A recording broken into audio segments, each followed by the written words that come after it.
just finished reading Mentors by Russell Brand. If you don't know Russell Brand, I guess I'll describe him as a thinker and comedian. Very funny guy, very intelligent guy, and I love listening to him because he'll bring some of the most complex and challenging topics, conversations, thoughts to the table, but he'll do it in a very funny way at times. And in terms of reading this book, it's about mentors, about his experience of being mentored over the years. And he helped position two things for me. The first of the idea is he talks about like greatness looks like madness until it finds its context. So sometimes you have to put up with your own, what you think, oh, this is madness, no one's going to agree with this. But then it can become great. It doesn't necessarily ensure it will if the context is right around us. And I'm a massive fan of context.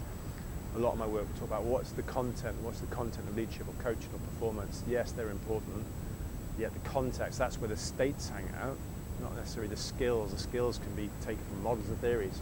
So I love that one, number one.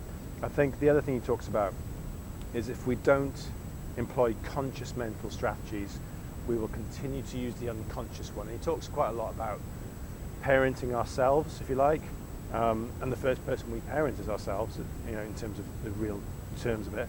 And for me, it begs the question then is what kind of parent are we to ourselves, or do we want to be, or can we be to ourselves? Are we negligent? Are we diligent? Are we loving? Are we indifferent? Are we active, or are we lazy? So there's a couple of contexts there.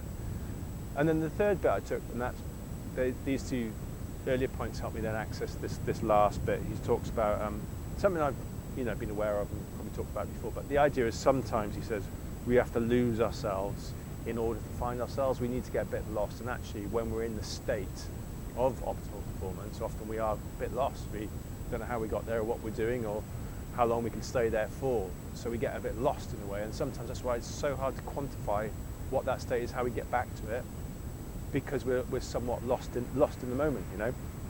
And he gave a very thoughtful and very funny comment. I'll quote the book here. It was about attending a Mamma Mia, it's the musical, I guess, or the film, about, based on ABBA, I think, immersive dining experience, all right? And I don't think he was keen. And he said, I wouldn't be able to lose myself there.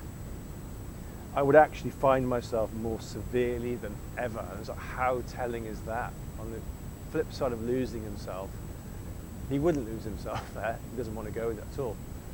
But he would actually find himself more severely than ever. And that's the kind of paradox and challenge for us. We all want to be ourselves, but we don't want to lose ourselves in the process. And sometimes talk about comfort zones and stuff, we have to get out of that zone, whatever that is, and that's another topic really to go there. So three great points, but the final one, which kind of wraps it all up for me, is about we have to lose ourselves at times in order to find ourselves, even if it is severe in that moment.